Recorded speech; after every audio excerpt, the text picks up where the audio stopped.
bullet that should have killed Junho Bae carved a path through the rain instead, missing his skull by the width of a breath.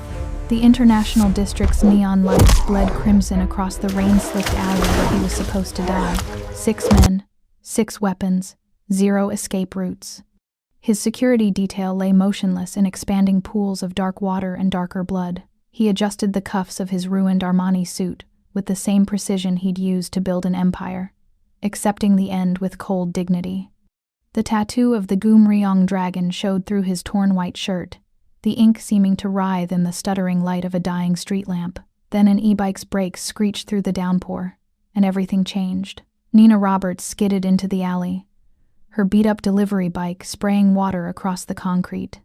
27 years old, black, athletic build hidden under a rain-soaked jacket, with reflective strips and a company logo that paid her in cash. Her box braids were pulled back tight, her face showing nothing but the exhausted irritation of someone working a double shift who'd just hit another dead end. The 6 assassins didn't even glance her way, just another piece of the city's background noise, street furniture with a pulse. "Wrong turn," one of them muttered in Korean, barely sparing her a look. They had no idea what they were looking at. Junho's eyes found hers for a fraction of a second, cold, calculating. Already resigned, the look of a man who'd stopped asking for mercy years ago. The lead assassin, a man built like an industrial freezer with a neck tattoo that marked him as Sang-Young Crew, gestured with his gun. "Move along, sweetheart. This doesn't concern you." Nina said nothing.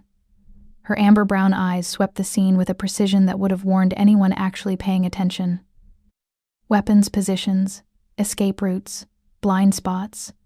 The way Junho favored his left side suggested a rib injury.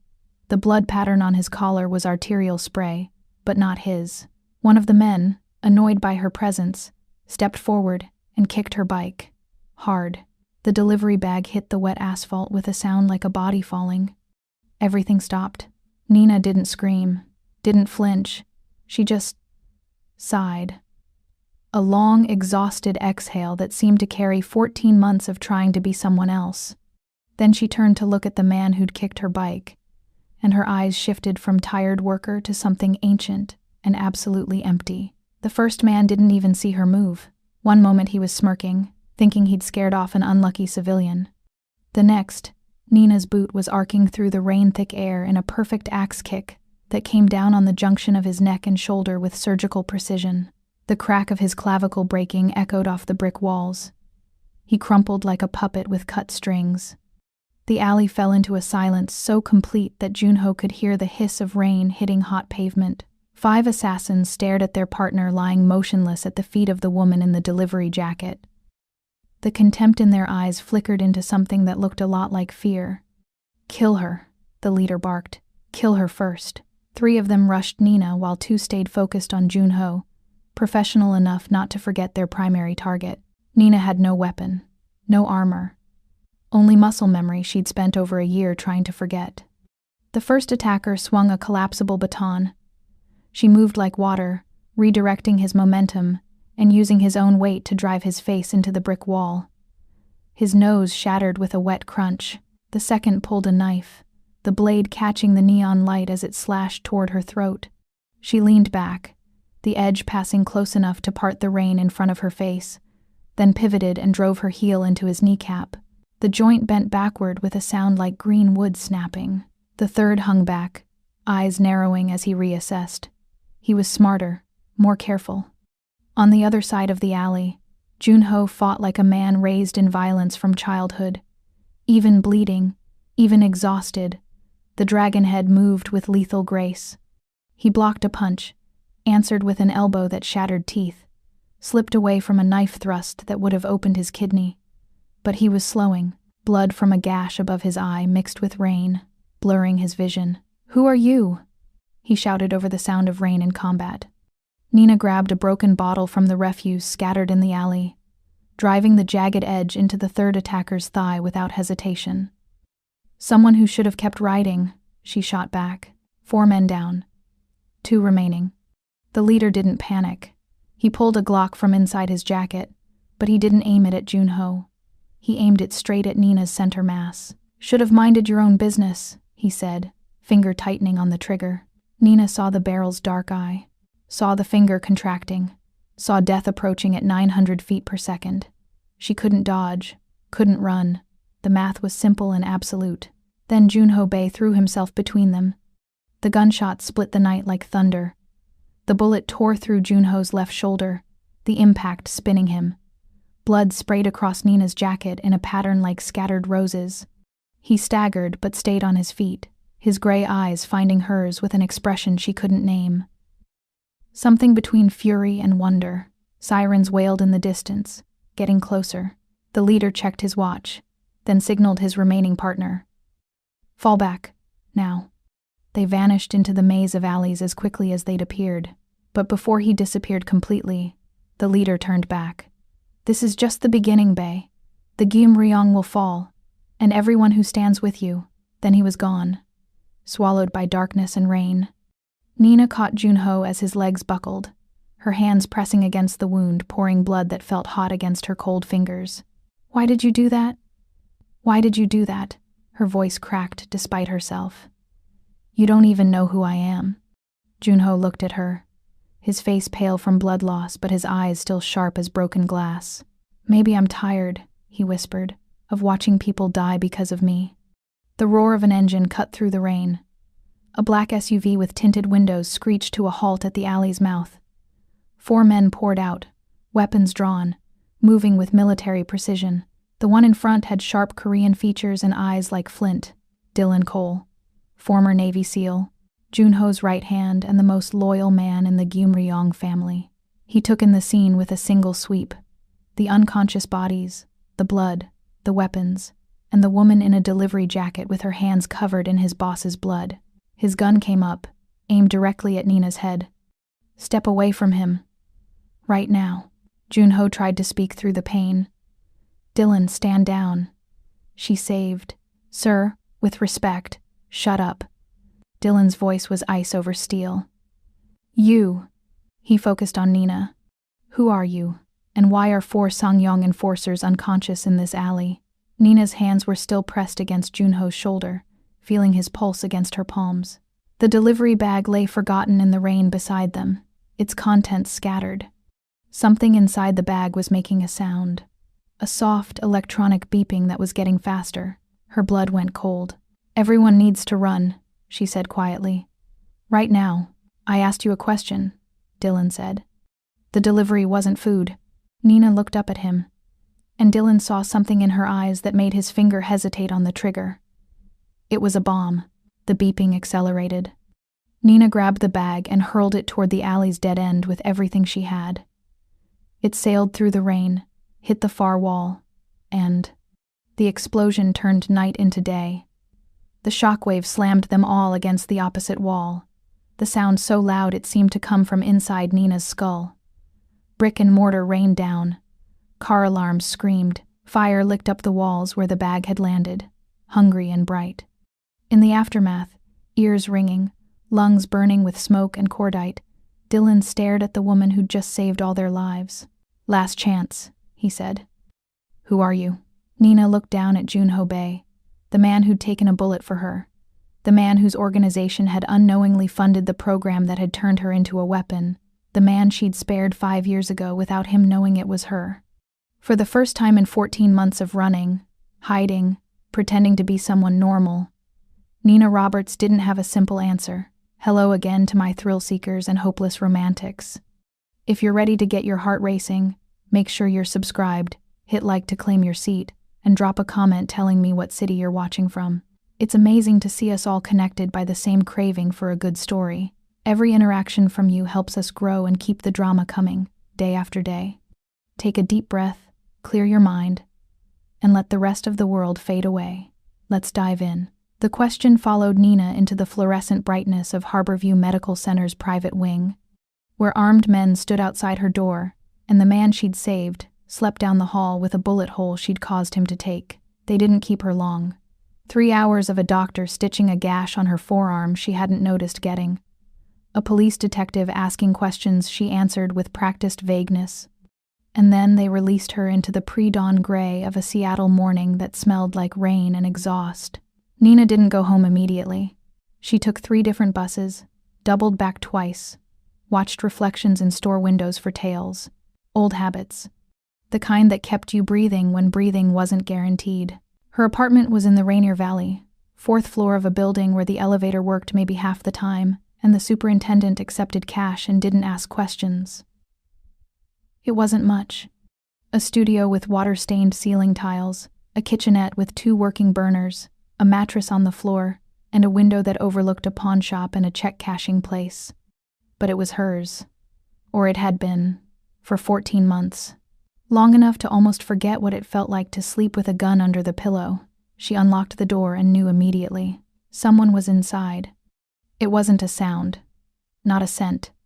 It was something deeper, visceral. A crawling sensation along the base of her skull that she'd learned to trust more than her own eyes. The aviary had called it threat perception. Nina called it survival. She left the door open. Escape route. Her hand went to the knife sheathed at the small of her back, hidden under the delivery jacket she still wore. "You can put the blade away," a voice said from the darkness.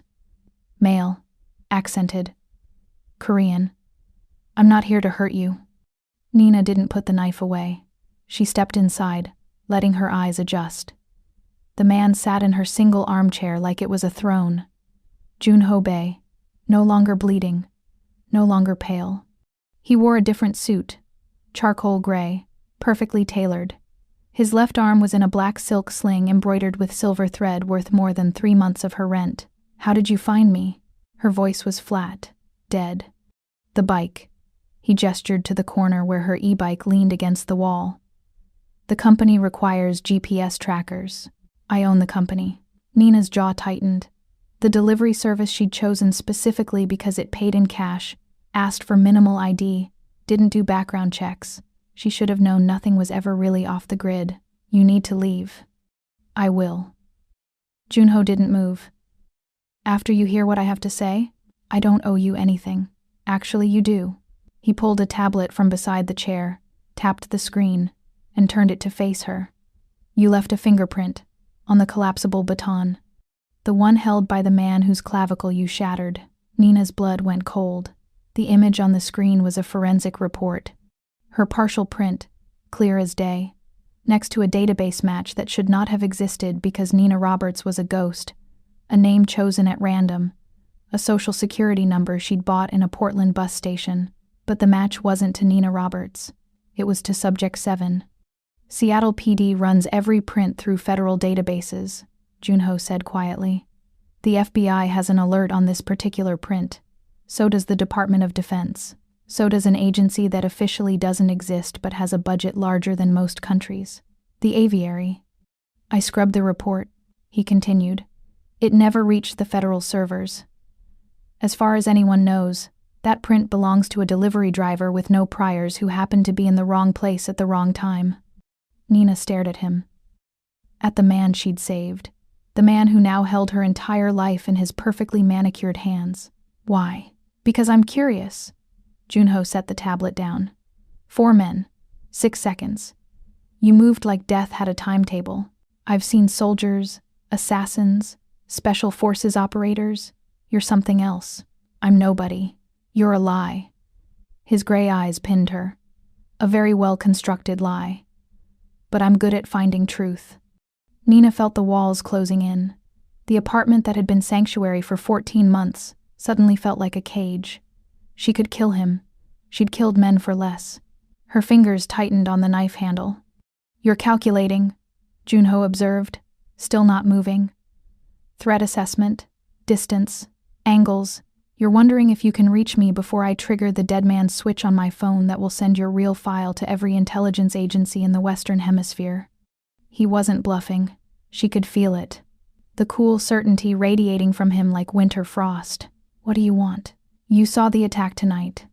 6 men, professional, coordinated." Junho leaned forward, and pain flickered across his face before he controlled it.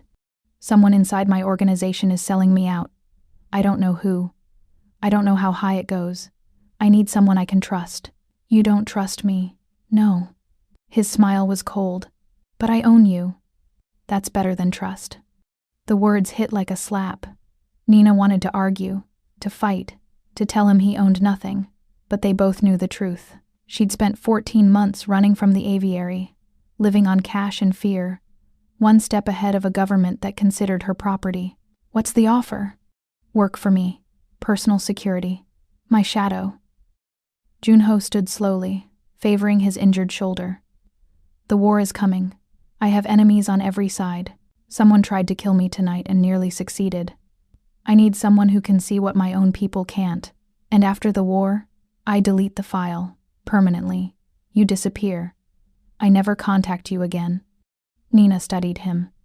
6 feet of tailored menace and cold calculation. The dragon head of Gyum Ryong. A man who'd taken a bullet for her without knowing her name. There's something else, she said. Something you're not telling me. Junho's expression didn't change, but something shifted behind his eyes. Respect, maybe. Or recognition. You're right. He moved toward the door, slow and deliberate, like a predator that didn't fear being attacked from behind. But you'll figure it out soon enough. You seem good at solving puzzles. He paused at the threshold, looking back at her. In the yellow light from the hallway, his face looked carved from stone. My driver will pick you up at 6 p.m. tomorrow. Dress appropriately. We're going to a place where blood and money meet. Then he was gone, leaving Nina alone with the fingerprint that had damned her and the choice that wasn't a choice at all. She locked the door, secured the chain, then went to the laptop hidden under the loose floorboard. Military-grade encryption, Tor routing, the kind of paranoia that had kept her alive. She typed, Gyum Ryong Syndicate, Junho Bay. The first hits were what she expected. Organized crime, suspected trafficking, money laundering through legitimate businesses across the Pacific Northwest. Then she found the financial disclosures. Public records from a shell corporation buried 6 layers deep. Gyum Ryong Enterprises had been the primary investor in a Department of Defense black budget program 10 years ago, Project Aviary. Nina's hands shook as she scrolled through the documents. The program that had taken children, broken them, rebuilt them into weapons. The program that had stolen her name, her past, her humanity, and replaced it with tactical protocols and the ability to feel other people's intent to kill. Junho Bay's money had paid for that. His syndicate had funded the torture that made her, and now he owned her all over again. Nina closed the laptop, went to the window, and watched the sun rise over a city that would never feel safe again. The delivery jacket hung over the chair. She'd worn it like armor, like proof she was normal, human, but the blood dried into the fabric told a different story. She'd saved the devil. And now she belonged to him. The car that arrived at 6 p.m. wasn't a car. It was a statement. A midnight blue Bentley Continental GT with windows tinted dark enough to hide sins. The driver was a woman, late 30s, Korean, with a scar bisecting her left eyebrow and eyes that had seen things Nina recognized. Miss Roberts. She opened the rear door. Mr. Bay is waiting. Nina slid into leather that smelled like money and violence. The woman who'd saved for 14 months to afford a black market passport now sat in a vehicle worth more than most houses, wearing clothes she hadn't bought. They'd arrived at her apartment at 4 p.m. 3 women, no names, carrying garment bags and makeup cases like they were tactical equipment. They'd stripped her down with clinical efficiency, ignoring her scars, measuring her like she was a mannequin. Now she wore a tailored suit in charcoal gray that matched the color of smoke, cut to emphasize her athletic build while concealing the weapons she'd been told she could carry. The jacket was lined with a material that would stop a blade. The pants had pockets deep enough for spare magazines. Someone had understood the assignment. They'd done her makeup too, minimal, professional. They'd left her box braids alone, which she appreciated, but added small silver cuffs that caught the light. Nina looked like she belonged in Junho Bay's world. She hated how good it felt. The Bentley glided through Seattle's evening traffic, heading south toward the industrial district. The driver said nothing. Nina watched the city pass, committing routes to memory, noting cameras, counting blocks to the nearest transit station. Old habits. They stopped in front of a warehouse that looked abandoned from the outside. Graffiti-tagged walls, broken windows, chain-link fence. But when the Bentley pulled into the alley, a section of the fence rolled aside automatically. hydraulics, security cameras everywhere. The building's interior was a different world. Polished concrete floors, exposed steel beams painted matte black, indirect lighting that cast everything in amber and shadow, luxury carved out of industrial bone. The driver led her through a hallway to a private elevator. They descended. 2 floors, maybe 3. When the doors opened, sound hit her like a physical force. The underground gambling den was chaos given architecture. 100 people minimum, maybe more, packed into a space designed to feel both exclusive and infinite. Roulette tables, poker games with chips that looked like they represented house mortgages, a bar that gleamed like an altar. Everything smoke and whiskey and the electric charge of money changing hands. Nina's skin prickled. Too many people. Too much noise. She forced herself to breathe through it, to push down the sensation of 100 different heartbeats pressing against her awareness like hands. You feel it. The voice came from directly behind her, too close. Nina's hand went to her hip before she could stop herself.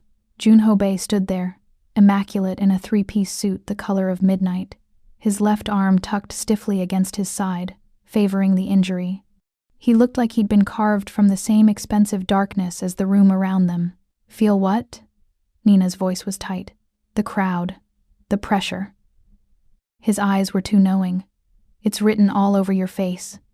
Nina said nothing. She hadn't survived this long by confirming suspicions. Junho moved past her, heading into the chaos. She followed because that was the job. His shadow. Close enough to intervene, far enough to scan for threats. The crowd parted for him. Not obviously. Not with fear.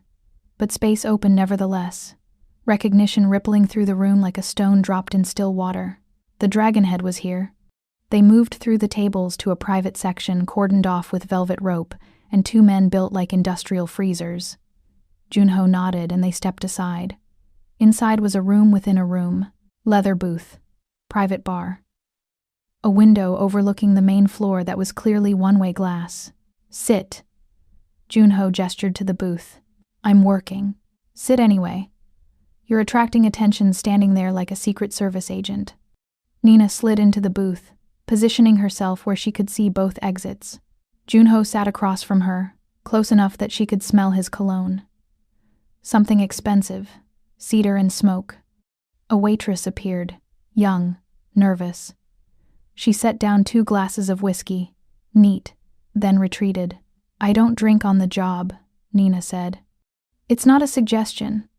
Junho pushed 1 glass toward her. Everyone here knows my face. They need to think you're a date, not a bodyguard. Drink. Nina picked up the glass, brought it to her lips, didn't swallow. Old bartender trick. Make it look real. Junho smiled. He'd noticed. You don't trust anyone, he said. I wonder why. They sat in silence for a moment. On the floor below, someone won big at roulette. Cheers erupted. Nina catalogued faces, exits, weapons. The 2 guards at the door both carried cigs. The bartender kept his hand near the register in a way that suggested there was a weapon taped underneath. Why am I really here? Nina asked. Because I want them to see you. Junho leaned back. His posture relaxed in a way that was somehow more threatening than tension. The people who tried to kill me are in this room. Somewhere. Watching. Nina's pulse quickened. You're using me as bait. I'm using us both as bait. His smile was sharp. If they think I'm distracted by a beautiful woman, they'll make a move, and when they do, I need you to see it coming. The casual mention of her beauty slid under Nina's defenses before she could block it. She hated that it affected her. Hated that some small, buried part of her that wasn't. Subject 7 responded to the heat in his eyes. Someone's coming, Nina said quietly. Junho didn't turn. Who? 3 men. Asian. Expensive suits. The one in front has a knife scar on his right hand. They're trying to look casual, but their heartbeat is elevated. How do you know their heartbeat is elevated? Nina didn't answer. She couldn't. The 3 men approached the velvet rope. The lead man bowed slightly to Junho. Dragonhead. We heard about last night. Terrible business. Terrible, Junho agreed, his tone flat. If there's anything the Sung-young family can do. There isn't. Junho's dismissal was absolute. The man's jaw tightened. He glanced at Nina, calculating. New acquisition? Old friend. Junho's hand moved across the table, covering Nina's. The touch was electric, possessive. And not your concern. The men left. But Nina felt their malice linger in the air like cigarette smoke. They're going to try something tonight, she said. I know. Junho's hand remained on hers, warm and solid. Stay close. The night progressed. More visitors. More veiled threats disguised as concern. Nina watched them all, reading the micro-expressions, the elevated heart rates, the intention that pressed against her awareness like storm pressure. Around 11, a waitress approached their booth. Different from the earlier one. Older. She carried a bottle of premium whiskey on a silver tray. Compliments of Mr. Lee, she said, setting it down. Nina grabbed Junho's wrist before he could reach for the bottle. Don't. The waitress's eyes went wide. Guilty. Leave, Nina told her. The woman fled. Junho looked at the bottle, then at Nina. Poisoned? Or drugged? Her intention felt wrong, like broken glass. Her intention felt wrong, Junho repeated slowly. What are you? Before Nina could answer, the waitress from earlier appeared, the nervous young one. She had a drink tray and was heading toward their booth, but she stumbled. The tray tilted. A full glass of dark liquid splashed across Junho's shirt and jacket. I'm so sorry. The girl looked mortified. I'm so sorry, sir. Junho stood, liquid dripping from his clothes. His expression was unreadable. It's fine. I'll change. He looked at Nina. Clear the room. Nina followed him through a door behind the bar into a private hallway. More doors, each marked with discreet plaques. Storage, office, private. Junho opened the door, marked private. Inside was a bedroom. Actual bedroom. King bed with black silk sheets. Private bathroom. A closet. You keep a bedroom in your gambling den, Nina said. I keep a bedroom in most of my properties. Wait here. He disappeared into the bathroom. Nina swept the room. No hidden compartments. No obvious surveillance. She checked the closet. Suits. Shoes. Everything precisely organized. The bathroom door opened. Junho emerged, shirtless. Nina stopped breathing. She'd seen men without shirts before. She'd killed men without shirts. But this was different. He was different. The tattoo on his chest was fully visible now. A dragon, black and gray, coiling from his collarbone down across his ribs, breathing fire that seemed to lick at his sternum. Beautiful and terrible. But it was the scar that made her freeze. A jagged line, pale against his skin, running from just below his left clavicle down to his ribcage. Surgical precision. The kind of cut made by someone who knew exactly where to strike to disable without killing. 5 years ago, a rising target, a little girl who'd been in the wrong place at the wrong time. Nina had given him that scar. You're staring. Junho's voice pulled her back to the present. The scar, Nina managed. What happened? Junho looked down at it, his expression distant. 5 years ago, an assassination attempt. My first, actually. I was careless, stupid. I had my niece with me, taking her to dinner. The assassin could have killed me, had me dead to rights. He touched the scar, tracing it, but they didn't. They cut me deep enough to mark me, to warn me, and then they vanished. I've never known why they let me live. Nina's mouth was dry. She could remember that night with crystalline clarity. The weight of the blade, the way his body had moved to shield the child. The decision she'd made in a fraction of a second that had haunted her for years. Maybe they weren't as good as they thought, she said carefully. No. Junho pulled a fresh shirt from the closet. White, crisp. They were perfect. That's what scared me. Someone that skilled choosing not to kill me meant I owed them a life. I've been looking for them ever since. He slid the shirt on, began buttoning it. Nina watched his fingers work, elegant and precise. Why? She asked. Because I want to know what they saw in me that was worth saving. He fastened the last button, looked at her. Or if they regret their choice. The air between them was charged, dangerous. Nina felt like she was standing on the edge of a precipice. "We should get back," she said. Junho stepped closer. Not threatening, but deliberate. Until there were inches between them, and she could feel the heat radiating from his skin. "You know something," he said quietly. "About the attack. About tonight. About me. I can see it in your eyes. You don't know what you see." "I know enough." His hand came up, not touching her, just hovering near her face. "You're terrified of me. But not because you think I'll hurt you. You're terrified because you know exactly what I'm capable of. Because you recognize it." Nina's pulse hammered. She could kill him, right now. End this before it became something she couldn't control. But she didn't. "We should get back," she repeated. Junho smiled. It wasn't a kind smile. It was the smile of a man who'd just confirmed a suspicion. "Yes," he said. "We should." They returned to the booth. The night continued. But everything had changed. Nina could feel Junho's awareness on her skin like heat. Could sense his curiosity like a predator circling prey. He knew she was lying. He just didn't know about what. Not yet. The corporate gala was held at the Columbia Tower, 46th floor, with views that stretched from the Puget Sound to the Cascade Mountains. Glass and steel and money. So much money you could smell it in the air conditioning. Nina hated it immediately. The invitation had come 3 days after the gambling den. Junho needed to make an appearance at a charity event. Something about funding arts programs for underprivileged youth. The irony of a crime lord donating to children's causes wasn't lost on Nina. But she'd learned quickly that Junho's public face was immaculate. Philanthropist. Entrepreneur. The kind of man who got profiled in Seattle magazine. She'd been outfitted again, this time a dress. Black, floor-length, with a slit up the left thigh high enough to access the ceramic blade knife strapped there. The fabric was some kind of technical material that looked like silk, but would stop a blade. Expensive and deadly, like everything in Junho's world. Her braids were styled up, exposing the column of her throat. Diamond earrings that were probably real.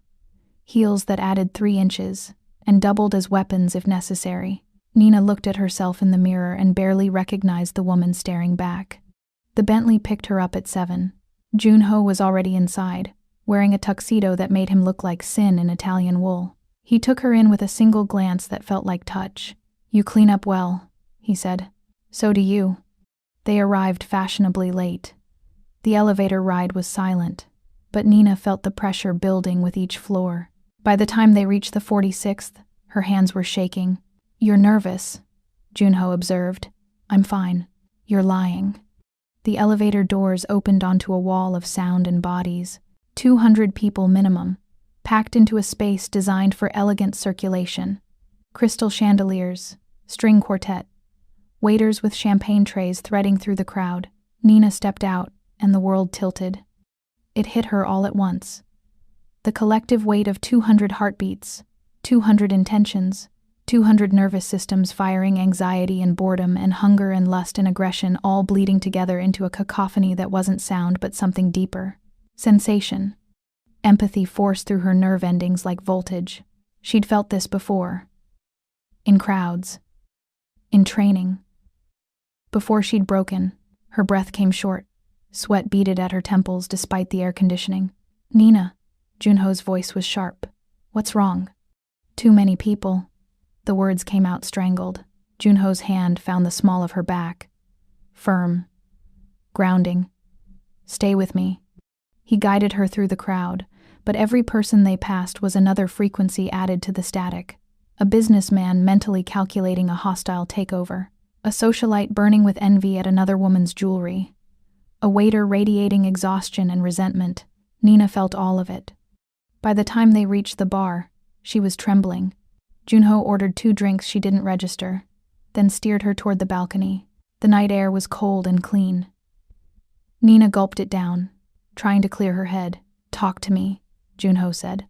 "I can't do this." "Why?" Nina looked at him. At this man who'd blackmailed her into service, who owned her freedom, who she'd almost killed 5 years ago. and she was so tired of lying. "I feel them," she said quietly. "All of them. Their fear, their anger, their intention. It's like static in my head. Too much input, too much noise." Junho was silent for a long moment. The balcony was private, glass enclosed, separated from the main floor. Seattle glittered below them, indifferent and vast. "How long have you had this?" he asked finally. "Always, since I was a child. But they made it worse. The program, they enhanced it, weaponized it." Nina's laugh was bitter. "I can feel when someone wants to kill me. Feel it the same way you feel temperature. It made me very good at what I did, until it broke me." "The aviary," Junho said. Nina's head snapped up. "How do you—" "I've been researching you, or trying to. Subject 7, that's what they called you." He moved closer, his body blocking the view of the party inside. "I found the funding trail 3 days ago. My syndicate bankrolled that program. My father's money. Before I took over." "I know." Nina's voice was cold.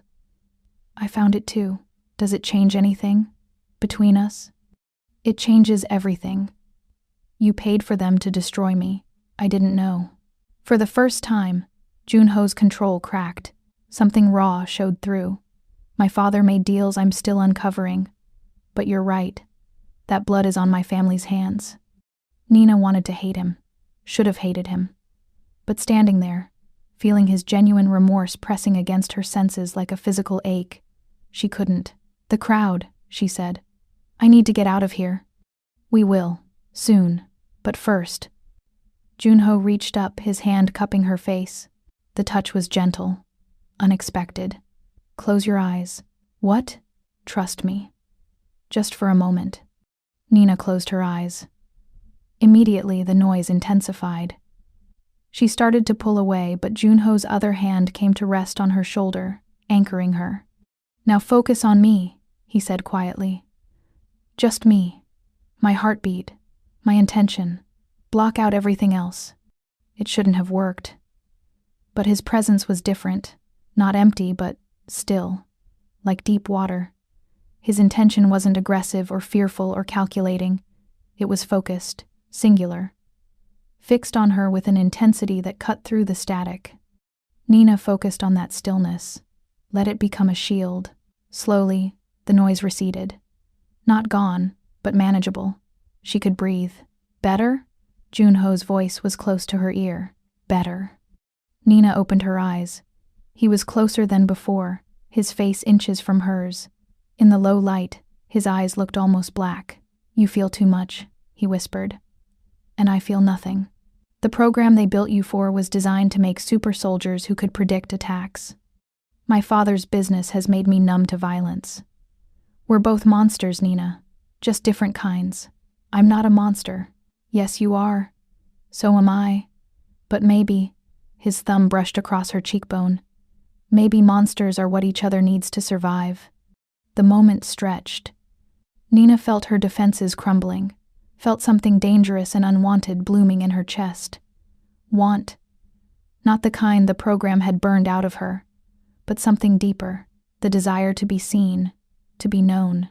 Junho leaned closer. The balcony door burst open. A man stumbled out, drunk, laughing, trailing a woman in a red dress. They saw Junho and Nina, froze, then retreated with slurred apologies. The spell broke. Nina stepped back, putting space between them. "Professional distance. We should make an appearance. Show your face." Junho's expression was unreadable. "Of course." They returned to the party. Nina's shields were stronger now, the technique Junho had shown her helping to filter the noise. She could function. They made the rounds. Junho introduced her as his associate. Vague enough to mean anything. People assumed what they wanted. Girlfriend, mistress, bodyguard. Nina let them assume. Around midnight, they found themselves in a conversation circle with tech executives and city council members. Polite talk about development projects and tax incentives. Nina stood slightly behind Junho, scanning faces, reading intentions.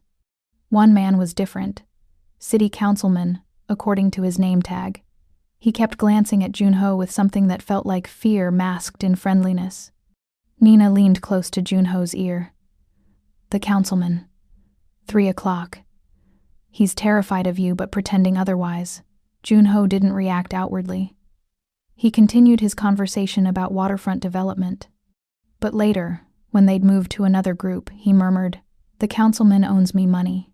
2 million. Gambling debts. He's been avoiding collection." "He's planning to run," Nina said. "I can feel it. He's already mentally packing bags. Good to know." They left at 1 a.m. The ride back was quiet. Nina's head throbbed from the sensory overload, but it was manageable. She leaned back against the leather, eyes closed. "You did well tonight," Junho said. "I survived. That's all any of us do." The Bentley dropped Nina at her apartment. Junho didn't get out, but before she closed the door, he caught her wrist. "What you told me tonight," he said, "about feeling people's intentions. I need you to know. My intention toward you is complicated. I want to use you, to keep you close because you're useful. But I also," he paused, choosing words, "I also want to keep you close because you're the first person in years who looks at me and sees the monster without flinching." Nina pulled her wrist free gently. "That's because I'm a monster too." "Exactly." She left him in the car and went upstairs. In her apartment, she stripped off the expensive dress, the weapons, the armor, stood in the shower until the water ran cold. When she finally slept, she dreamed of ballrooms full of screaming static and a man with gray eyes who stood at the center of the chaos like the eye of a hurricane, still, focused, fixed on her. And for the first time in 5 years, Nina wasn't sure if she was the hunter or the hunted. The call came at 3 a.m. Nina woke with her hand already on the gun under her pillow, breath caught, heart hammering. The phone buzzed again. Junho's number. "What?" she answered. "We have a problem. I'm sending a car." The line went dead. 20 minutes later, Nina was in the back of an SUV, heading toward the port of Seattle. The driver was Dylan, Junho's right hand. The former SEAL with eyes like flint. He hadn't said a word since picking her up. "What's the problem?" Nina asked. "You'll see." They drove to the industrial docks, a maze of shipping containers and cranes that looked like sleeping giants in the dark. The SUV stopped beside a warehouse lit from within by harsh work lights. Nina followed Dylan inside. The warehouse was enormous, but most of it was empty. In the center, under the lights, sat 3 shipping containers. Their doors were open. Junho stood in front of them wearing jeans and a black sweater, looking less like a crime lord and more like a very dangerous college professor.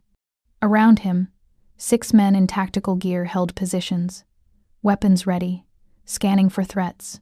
"Show her," Junho said to Dylan. Dylan led Nina to the first container. Inside were crates, standard. He pried one open with a crowbar. Nina looked inside and her blood turned to ice. Not drugs, not weapons, vials, hundreds of them. Each filled with liquid the color of deep ocean water, blue, luminescent in the work lights. She knew what it was before Dylan said it. "Compound V7, he confirmed. "Same shit the DoD used in Black Ops programs. Super soldier serum." Nina's hands started shaking. She balled them into fists. "Where did this come from?" "Intercepted shipment," Junho said, moving to stand beside her. "It was supposed to go to Sangyong, the rival family, but my people got to it first." Nina stared at the vials. Each one represented a child taken, a life destroyed, a weapon created.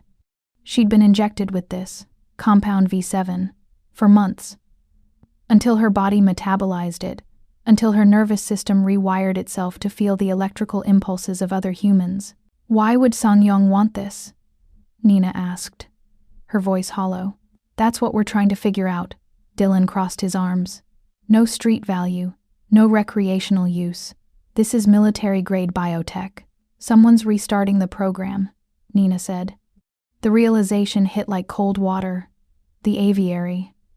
They're using the syndicates to traffic the compound so it can't be traced back to the government. Junho's expression darkened. "You're certain? This doesn't end up in criminal hands by accident." Someone inside your organization is facilitating this. Who? Nina closed her eyes. Let her awareness expand.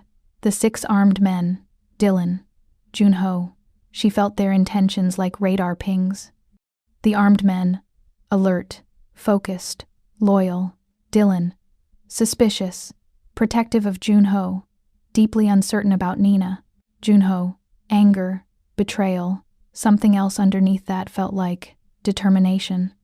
Not here, Nina said. Whoever it is isn't here. We have a suspect, Dylan said. Lieutenant Park. He's been making unauthorized trips to the docks. Private conversations. Bank account shows deposits that don't match his salary. Bring him in, Junho ordered. They moved to a different section of the warehouse. Someone had set up a makeshift interrogation room. Metal chair bolted to the floor. Work light. Very civilized. 20 minutes later, they brought in Lieutenant Park. Late 40s, Korean. Built like a bulldog. 2 guards held him between them. Dragonhead, Park said, his voice tight. I can explain. Explain, Junho said coldly. They sat Park in the chair. Dylan asked the questions while Junho watched. Nina stood in the shadows, focusing on Park's emotional state. Fear. Genuine, bowel-loosening terror, but not guilt.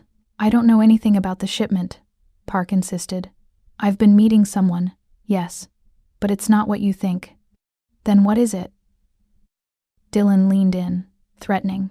Park's eyes went to Nina, then back to Junho. I've been meeting with a woman, my daughter, from a previous relationship. She's in debt. I've been helping her. The deposits are from selling personal items to raise cash. Dylan pulled out photos. Park meeting with a young woman at coffee shops. Parks. Always public. Always daylight. Nina felt the man's shame. His fear of disappointing Junho. His desperation to protect his daughter. But not betrayal. He's not lying, Nina said from the shadows. All eyes turned to her. How do you know? Dylan demanded. Nina stepped into the light.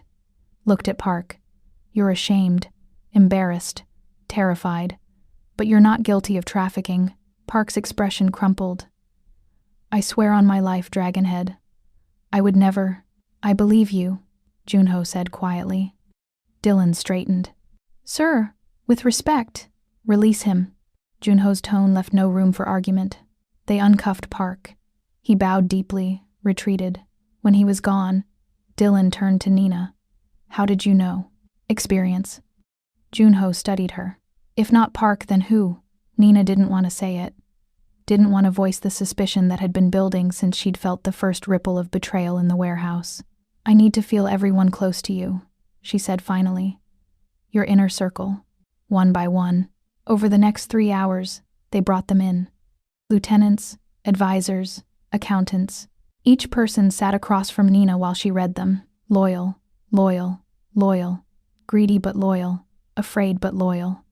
Then they brought in Min-sok, the uncle, Junho's father figure, the man who'd raised him after his parents died. Late 60s, elegant in the way of old criminals who'd survived long enough to become legends. Nina felt it the moment he walked in. Betrayal. Deep and acidic. Not the surface kind, but fundamental. The kind that had calcified into purpose. Uncle, Junho greeted him warmly. Thank you for coming. Of course, nephew. Anything for the family. The words were right. The tone was right. But Nina felt the lie underneath like a blade. She caught Junho's eye. Shook her head minutely. Junho's expression didn't change. He continued the conversation, asking about routine family business. But Nina saw his posture shift, saw him processing the betrayal. When Min-sok left, Junho stood silent for a long moment. You're certain, he said finally. Yes, he raised me. Taught me everything. I know. Junho's hands clenched. Why? Nina had spent the last hour thinking about it, feeling the edges of Min-sok's hatred, and she'd realized something. Your father, she said carefully. What do you know about how he died? Junho turned to her. Car accident. 15 years ago. Are you certain? Dylan, who'd been silent, spoke up. There were always rumors. Some people said he was a rat, working with the feds. Junho's face went hard. Those were lies. Rival families spreading rumors. Were they? Nina asked gently. Because your uncle's hatred feels personal, deep, like he's been waiting years for revenge. The alley attack, Nina realized aloud, the pieces finally clicking into place. The hit squad was Sang-yong, but the bomb in my bag. The delivery order came from a shell company linked to your uncle. He sent a bomb and a hit team. He wanted to make absolutely sure you didn't walk out of that alley. But he failed, Junho said. So he waited. He was waiting for the V7.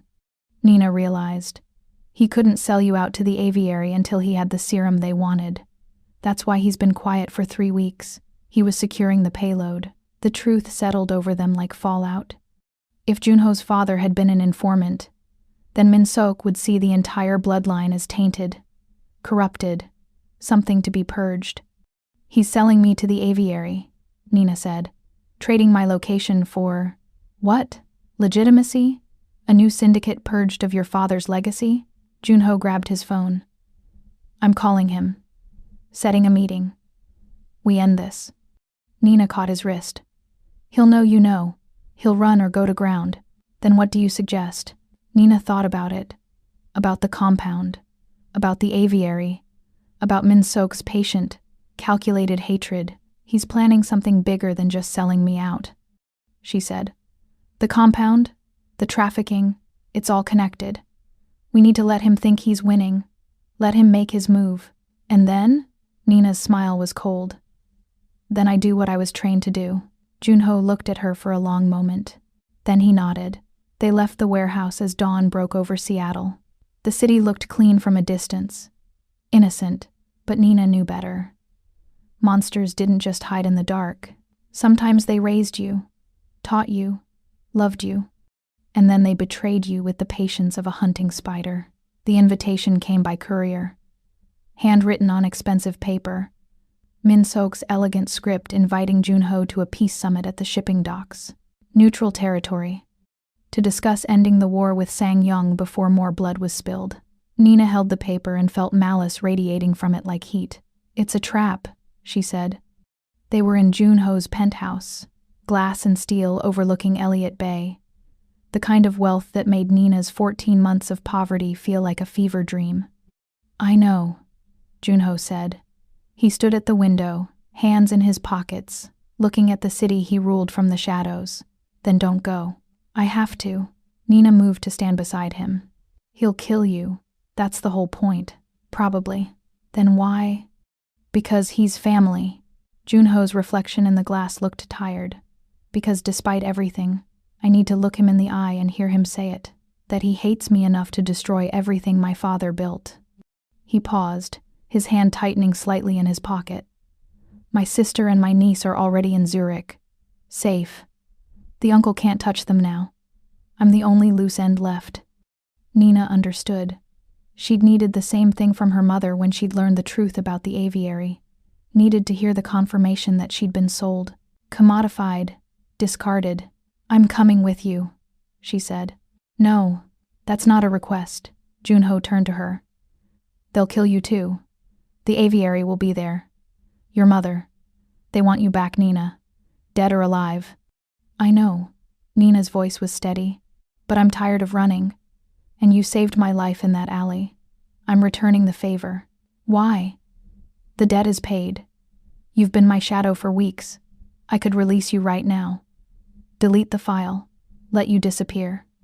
Nina had asked herself the same question. Why stay?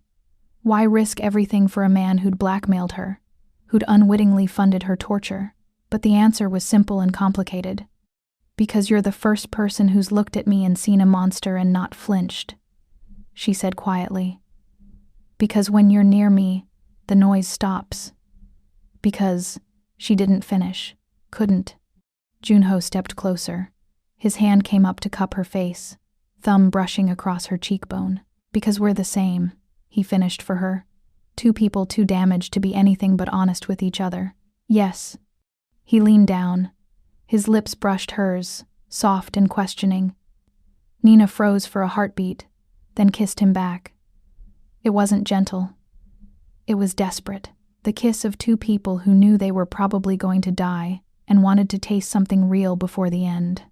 When they broke apart, Junho rested his forehead against hers. "If we survive this," he started. "We won't," Nina said. "If we survive this," he continued. "I want to know your real name. Not Subject 7. Not Nina Roberts, the name you had before they took it." Nina's throat tightened. "I don't remember it." "Then we'll make you a new one." The shipping yards at midnight looked like a graveyard for industry.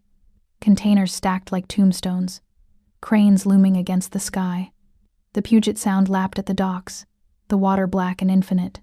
Nina and Junho arrived in the Bentley. Just the two of them. Dylan had wanted to bring an army, but Junho had refused.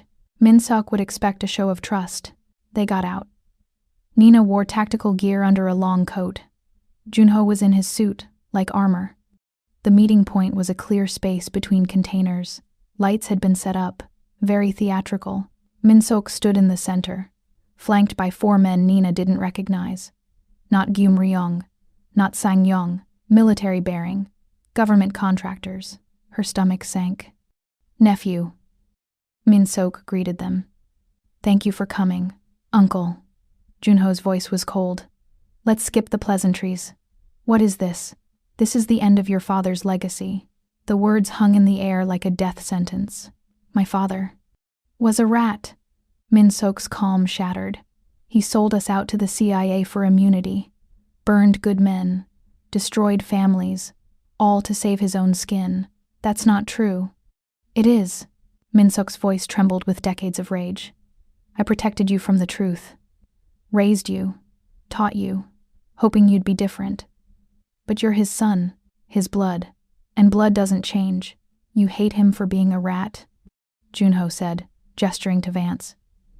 "Yet here you are, Uncle, standing shoulder to shoulder with the federal government.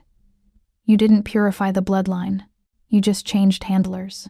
More figures emerged from between the containers. Tactical gear, night vision, at least a dozen.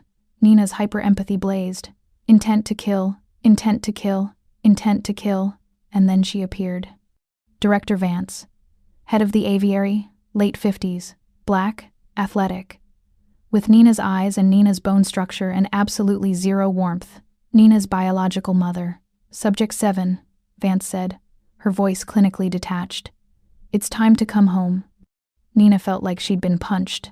"Home. The program needs you. We've refined the process, eliminated the breaking points. You could help train the next generation. You want me to help you torture children.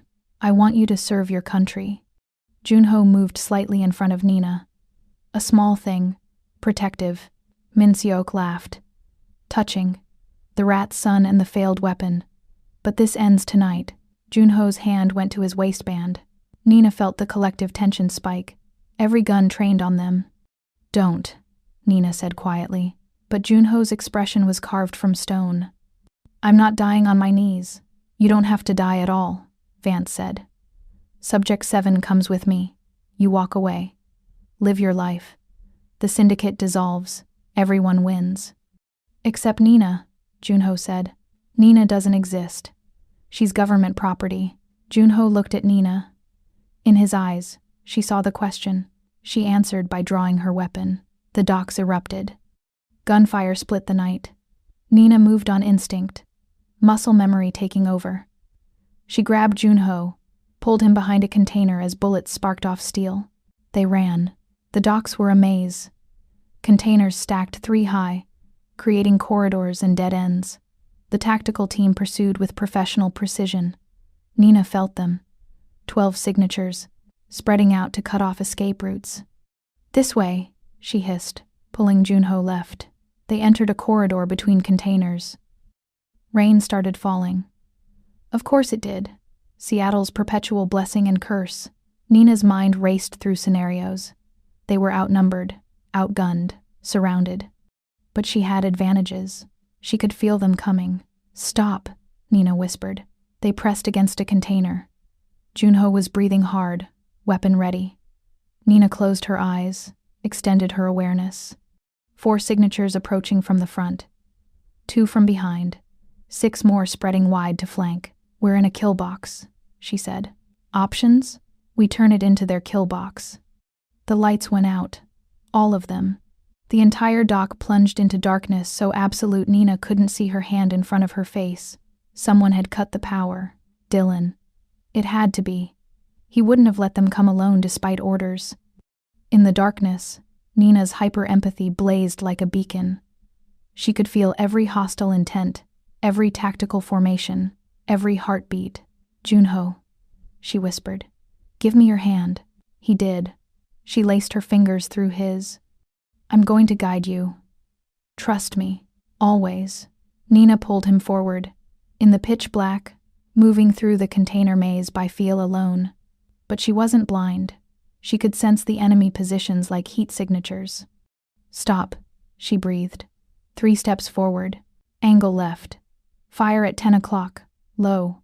Junho fired. A scream. Body hitting concrete. "Back up. 5 steps. Turn right." They moved like dancers.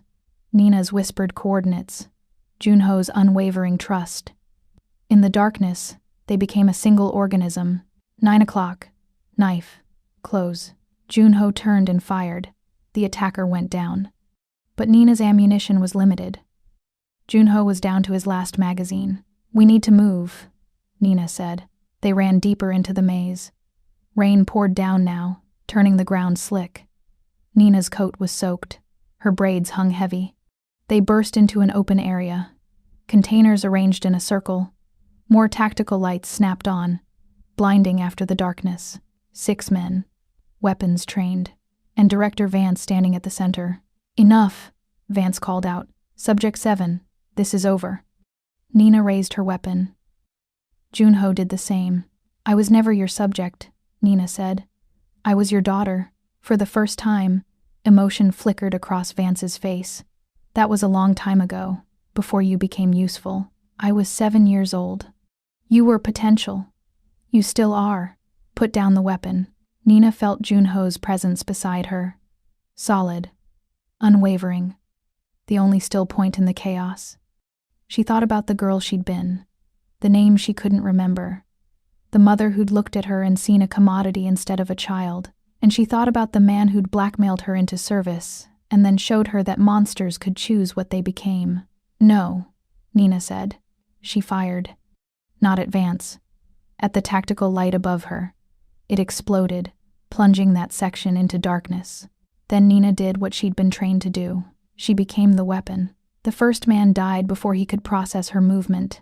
Nina's blade found his femoral artery with surgical precision, the kind they'd drilled into her through 10,000 repetitions until muscle memory made her faster than conscious thought. Blood sprayed hot against her hand.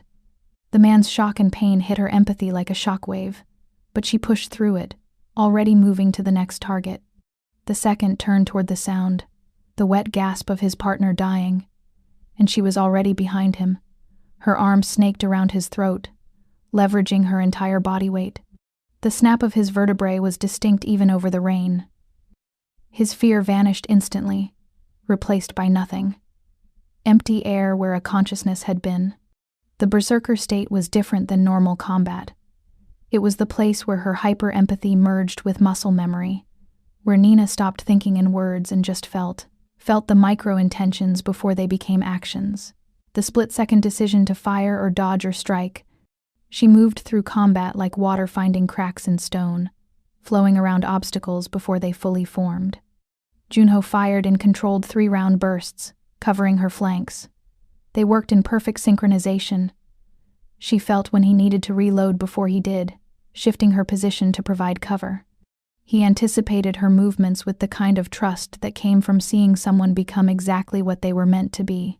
The third man swung his rifle like a club, trying to create distance. Nina dropped low, under the arc, and drove her palm up into his solar plexus. Ribs cracked.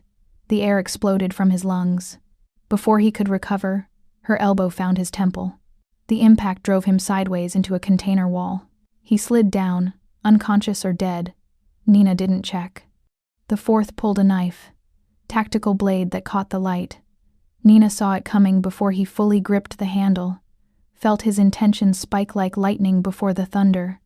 She caught his wrist mid-thrust, twisted until tendons tore, then redirected his own momentum. The blade he'd meant for her throat opened his instead. Arterial spray painted the rain-slick ground. The 5th and 6th tried to retreat. Tactical training overriding aggression. Smart, but not smart enough. Junho's bullets found them center mass, 3 rounds each, professional groupings that spoke of hours on the range. When the rain cleared and the smoke settled, 6 bodies lay in the mud, and Nina stood in the center, chest heaving, covered in blood that wasn't hers. Junho stared at her. Not with horror, with something else. Understanding, recognition. He'd just watched her become the monster completely. And he hadn't looked away. "Nina," he said quietly. She turned to him, blood dripping from her hands, rain washing it away slowly. "I know what you are now," Junho said. "What you can do, and I'm not afraid." Nina felt something crack inside her. Some last wall she'd been holding up. "You should be," she whispered. Junho closed the distance between them, cupped her bloodied face in his hands. "I've been afraid my whole life," he said. "Of becoming my father. Of being weak. Of caring about anyone. But with you, for the first time I'm afraid of the right things. Of losing you. Of not being strong enough to protect you. I don't need protecting. I know. That's why I love you." The words hung between them. Impossible. True. Nina kissed him, desperate, claiming. The rain poured down and the blood washed away, and for one perfect moment, they were just 2 people who'd found each other in the darkness. Then Vance's voice cut through the rain, touching. "But you're still surrounded." They broke apart. More tactical teams emerged from the shadows. At least 20. They were out of ammunition, out of options. But Nina felt something else. Another presence. Familiar. Min-seok stepped into the light, holding a detonator. "I rigged the gas main," he said calmly. "A gift from your father's old contacts. If I press this, 3 city blocks burn." Junho's expression went cold. "You'd kill hundreds of people just to destroy me? To purify the family?" "Yes." Vance smiled. "Clever. I'll take subject 7. You can have your vendetta." Everything was falling apart. Nina felt the weight of impossible choices crushing down, and then she felt something else. Something she'd never felt before through her empathy. From Junho, a decision forming, absolute, final. "No," she said, knowing what he was planning, but Junho had already stepped forward. "I'll make you a deal," he said to Vance. "Take me instead." Vance tilted her head, studying Junho like he was an interesting specimen. "I don't need you. You need funding." Junho's voice was steady despite the rain and guns. "The aviary's black budget was cut 2 years ago. I've seen the reports. You're running on fumes. But I have access to offshore accounts worth $3 billion. Untraceable, completely liquid." Nina's blood ran cold. "Junho, don't." "All of it," he continued. "In exchange for Nina's freedom. Permanent. No surveillance, no tracking. She walks away and you never look for her again." Vance's expression shifted. "Interest. Calculation. $3 billion is a generous offer. But I don't make deals with criminals. You're standing in a shipping yard threatening to abduct a woman against her will while working with a man holding a bomb," Junho said dryly. "Let's not pretend either of us has moral high ground." Min-seok laughed. "Bold. Just like your father. Right before he sold us out." Junho ignored him. "Do we have a deal? Show me the accounts." Junho pulled out his phone, tapped through several screens, turned it to show Vance. Even from a distance, Nina could see the numbers. Multiple accounts. Switzerland, Cayman Islands, Singapore. Real money. Enough to rebuild the aviary 10 times over. Vance stepped closer, studying the phone. Transfer codes? When Nina is safe. She'll never be safe. Vance's eyes flicked to Nina. She knows too much. The program's methods, the locations, the children we're currently training. The moment she's free, she becomes a liability. "Then have me killed," Nina said quietly. "After the transfer. Clean. Quick. That's what you want anyway. Nina, no. Junho started. It's the only way. Nina looked at him. At this man who'd blackmailed her into service and then fallen in love with her brokenness. You don't owe me anything. Take the deal. Live. Junho's expression was anguished. I can't. You can. You will. Nina turned to Vance. Do we have a deal? His money for my cooperation. No fighting. I come quietly. Vance studied her. Why the sudden surrender? Because I'm tired of running, tired of being afraid. If I have to be a weapon, better to choose who wields me. It was a lie. Nina felt Vance's suspicion spike. But there was also greed. 3 billion could rebuild everything. Transfer the money first, Vance said. Junho hesitated. Nina nodded to him. Do it. He began the transfers. Nina watched the phone screen, watched her freedom drain away in increments of 100 million. When it was done, Vance checked her own device. Smiled. Confirmed. Pleasure doing business. She raised her gun, aimed at Nina. Wait. Junho moved, but 2 tactical operators grabbed him. You said cooperation. I said I'd take her quietly. I never said alive. Vance's finger tightened on the trigger. No loose ends. Nina felt the intention spike, felt the bullet coming, and she moved, not away, toward. She grabbed a weapon from one of the downed men, spun, and aimed it at Junho. Everyone froze. You're right, Mother, Nina said, her voice dead, Subject 7's voice. Empty of everything except clinical precision. He's just a job, just a means to an end. You taught me never to get attached to assets. Junho's expression shattered. Betrayal flooded his features. The kind of hurt that came from believing you'd found someone who understood you completely, only to discover it was performance. His gray eyes went from shocked to devastated to resigned in the space of a heartbeat. Nina felt his pain through her empathy like a blade to her chest, felt the exact moment his trust broke. But she kept her expression cold, empty, calculating. Let Vance see only what she expected, the weapon she'd created, finally choosing survival over sentiment. Good choice, Subject 7. Vance said, genuine pleasure warming her clinical tone. Kill him. Prove your loyalty to the program. Show me I didn't fail. You're exactly what you were designed to be.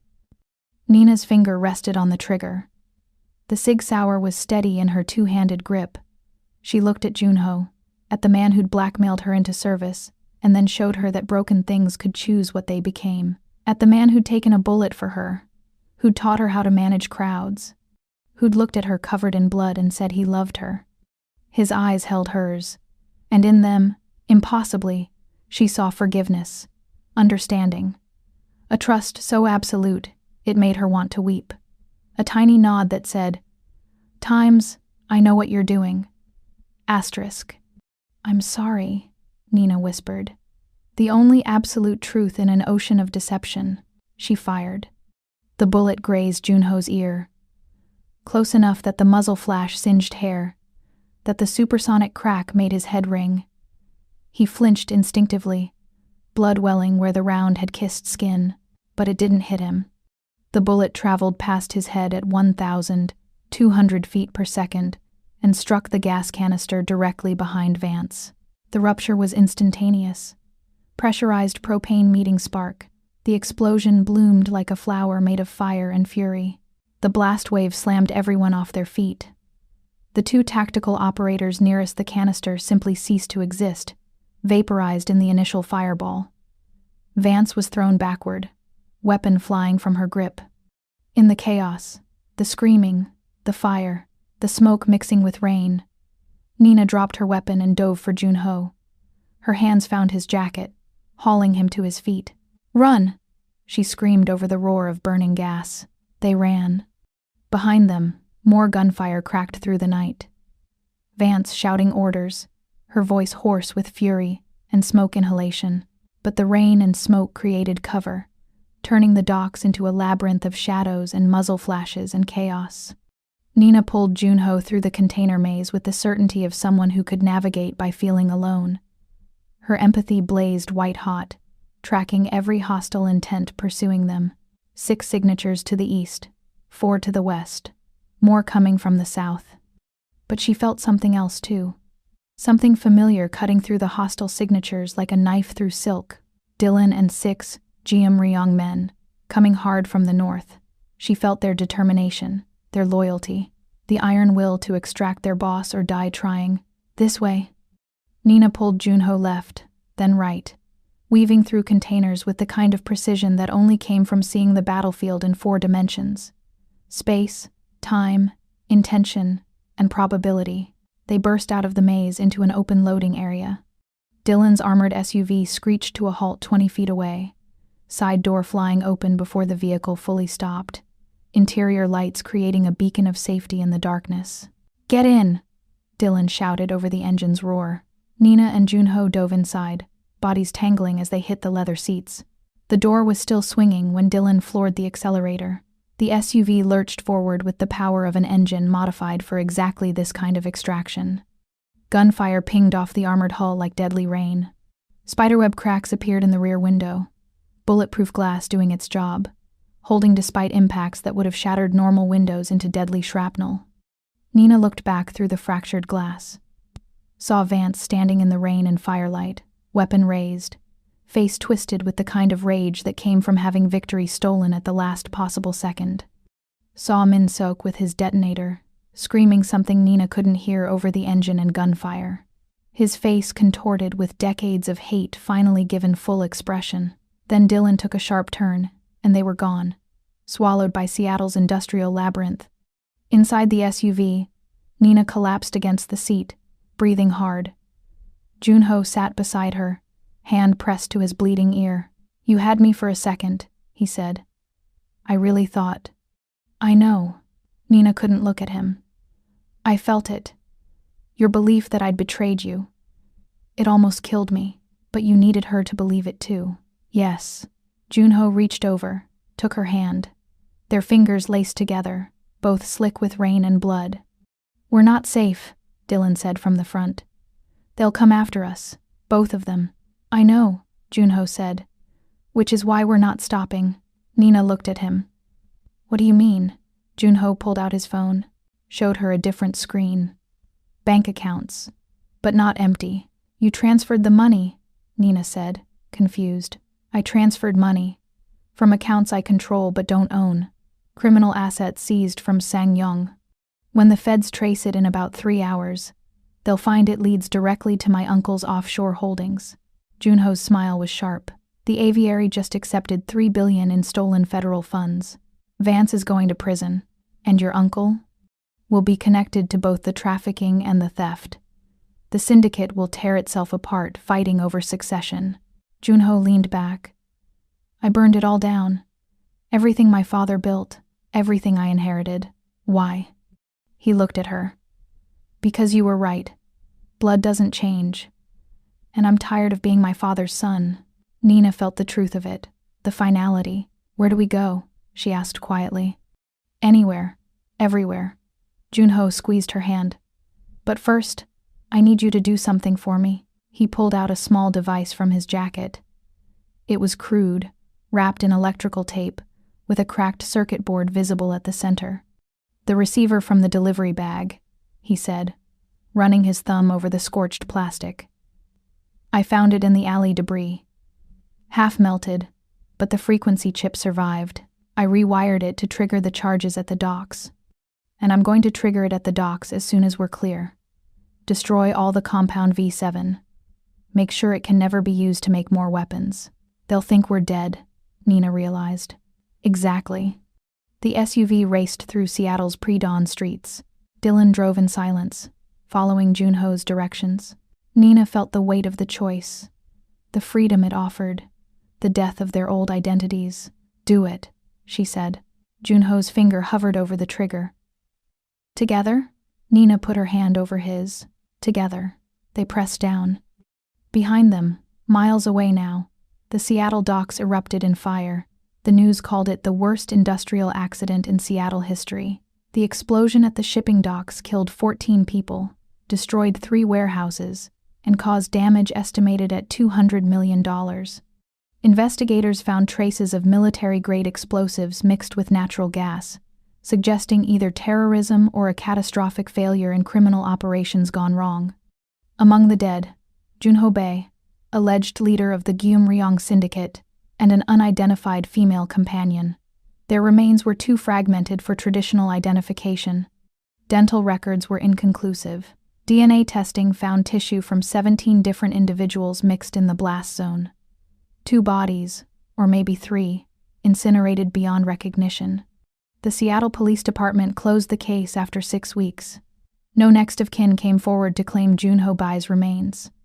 The unidentified woman remained Jane Doe number 7 inches, the forensic database. Director Melissa Vance was arrested 3 days after the explosion. The FBI had been investigating financial irregularities in a classified program when an anonymous tip led them to $3 billion in stolen federal funds, hidden assets embezzled by the Sang-Young family, transferred to offshore accounts registered to the aviary. The scandal reached the Pentagon. Congressional hearings, leaked documents, photos of children who'd been part of the program. The aviary was officially terminated. Again. This time with criminal charges. Vance was awaiting trial in a federal facility, facing life imprisonment. The government had classified everything related to her program, but enough leaked that investigative journalists were piecing together the story. Children taken, experimented on, turned into weapons. Subject 7 was mentioned in the leaked files.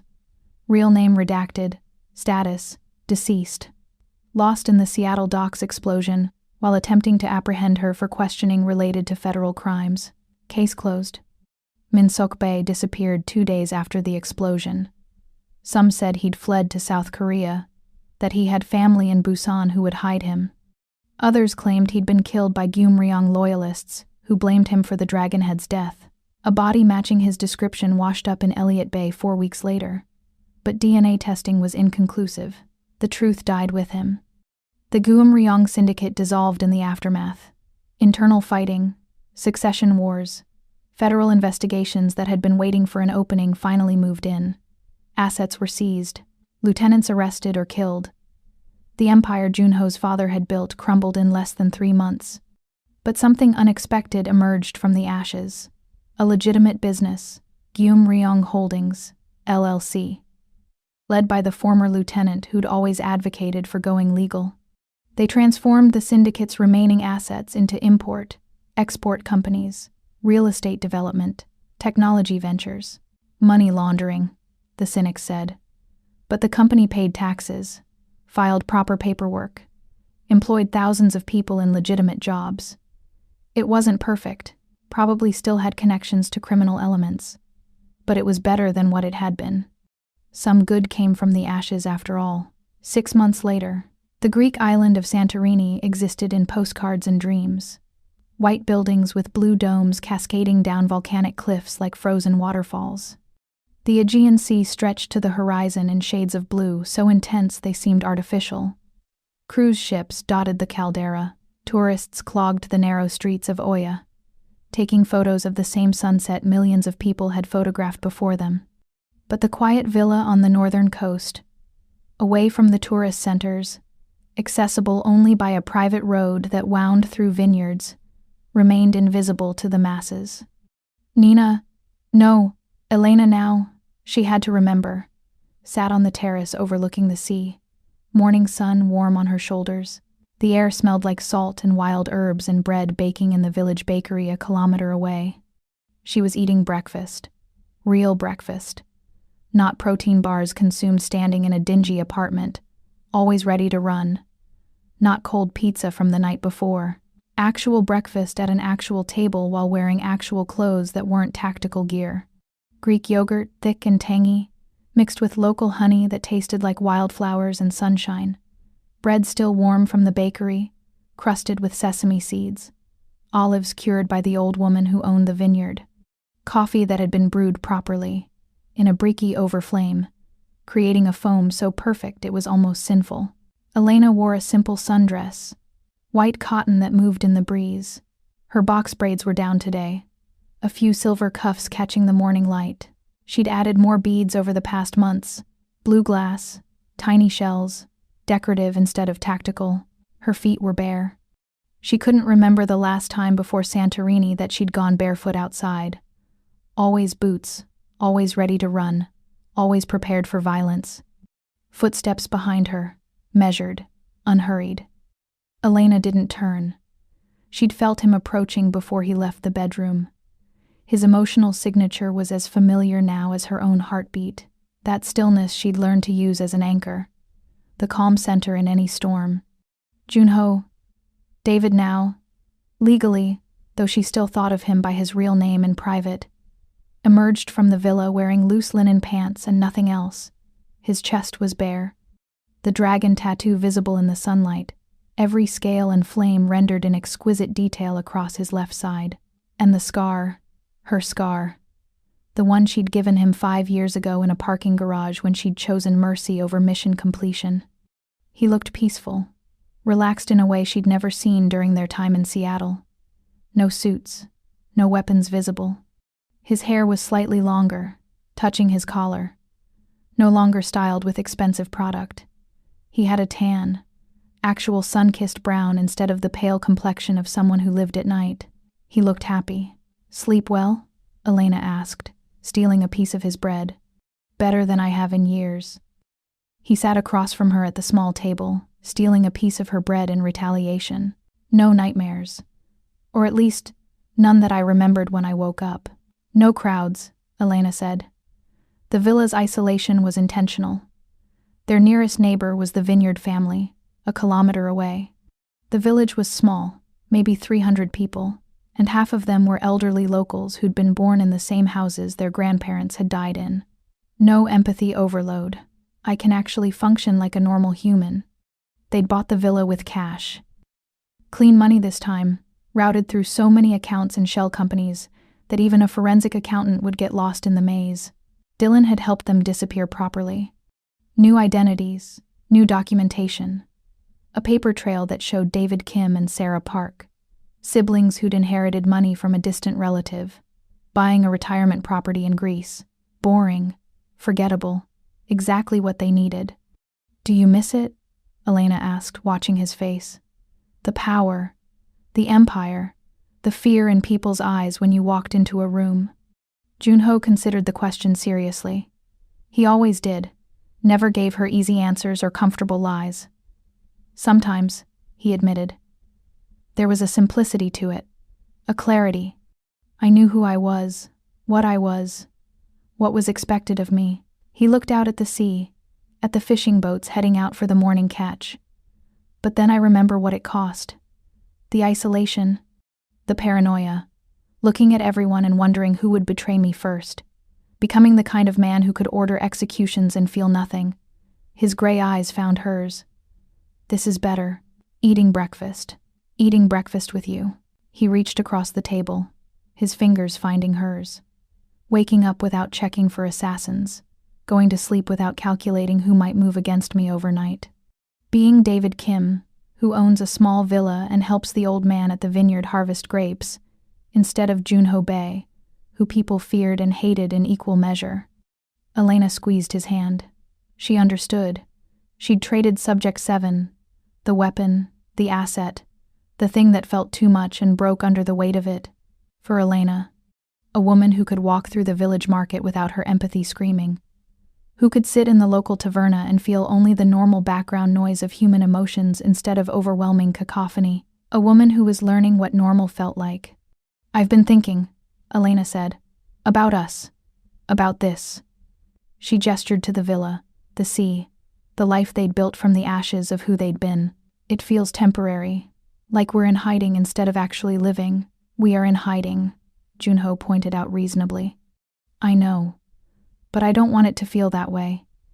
Elena pulled her hand back, needing the space to articulate what she was trying to say. "I want to build something real here. Not just survive, actually live. Plant a garden, learn Greek properly instead of just tourist phrases. Make friends with the neighbors instead of keeping them at tactical distance. That requires staying in one place. I know. Putting down roots. Yes. Becoming findable if anyone is still looking." Elena met his eyes. "Are they? Still looking?" Junho was quiet for a moment.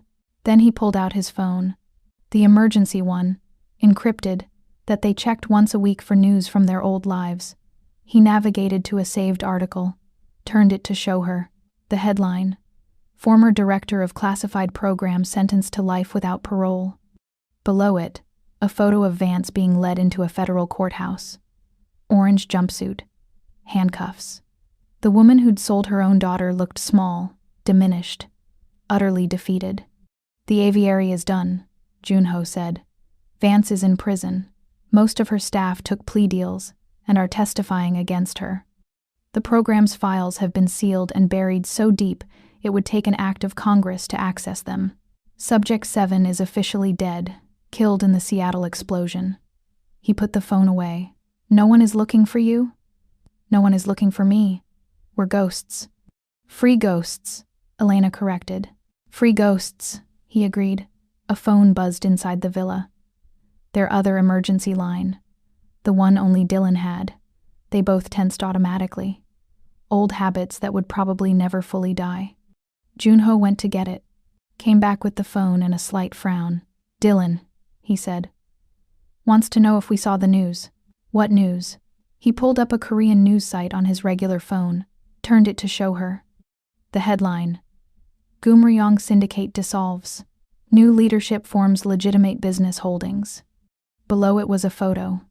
The young lieutenant who'd always argued for legitimacy signing papers at a press conference.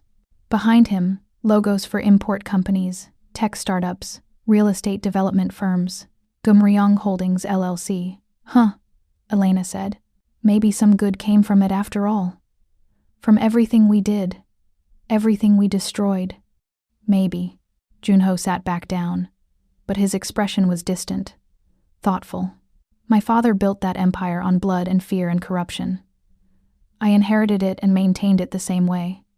But now, maybe it becomes something better. Something that employs people and pays taxes and doesn't leave bodies in its wake.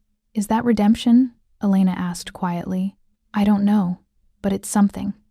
They sat in comfortable silence for a while, watching the sea, watching fishing boats return with their catch, watching the world continue without them. "I've been thinking," Elena said finally, "about names, about identity." Junho looked at her with interest. "Yeah?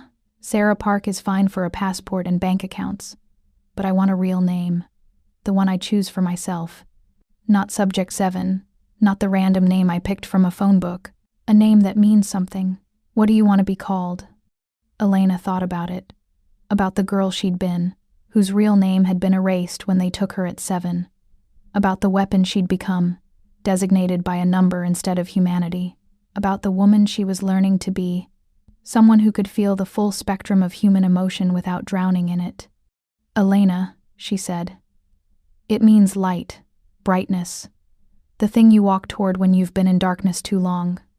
Junho tested the name, let it sit on his tongue. "Elena." He smiled, and it transformed his face from handsome to beautiful. "It suits you." "Elena Kim?" "Elena Park Kim," she corrected. "If we're going to be siblings on paper, might as well share the name properly." "Elena Park Kim," he repeated, then softer. "And if we ever stop being siblings on paper, what then?" Elena felt heat rise in her chest. They'd been careful since arriving in Santorini, sleeping in separate rooms, maintaining the fiction of family, not pushing into territory that would complicate their carefully constructed new identities. But the attraction had never died, the connection that had formed in blood and fear and desperate trust. It was still there, growing stronger with every sunrise they watched together, every meal they shared. Every night she felt his presence in the villa and felt safe instead of hunted. "Then we figure it out," she said quietly. "Together. The way we've figured out everything else." Junho reached under the table. Elena felt his intention before she saw the movement. Not threat, never threat from him, just presence, connection. His hand found hers, their fingers laced together, familiar and right. On the table between them, invisible to any hypothetical observer, they both had pistols taped to the underside of the furniture, old habits that would probably never fully die. The Glock she'd carried since Seattle, the SIG he'd salvaged from the docks. They were free. But they were still who they'd been. Still weapons pretending to be human. Still monsters learning how to be people. "Elena," Junho said again, like he was testing how the name felt in his mouth. "Like a prayer or a promise or both. What do you want to do today?" "I don't know." Elena looked out at the water, at the horizon where sea met sky in a line so perfect it looked drawn. At the vast, open future that stretched before them for the first time in their lives. "Something normal. Define normal," he said with a smile. "I have absolutely no idea." And they laughed. It felt strange. Foreign. Good. The delivery was finally complete. The package that had started everything in a rain-slicked Seattle alley, the bomb meant to kill Junho that had instead saved them both, had reached its destination. The girl who'd carried bombs and secrets and trauma was gone. The dragonhead who'd ruled through fear and calculation was gone. What remained were two people who'd found each other in the darkest places and chosen, against all odds and logic, to walk toward the light, together. The sun rose higher over Santorini. The Aegean sparkled like diamonds scattered across blue velvet, and two former monsters ate breakfast on a terrace overlooking paradise, holding hands under a table where weapons waited, just in case. But for now, for today, they were free, and that was enough. More than enough. It was everything.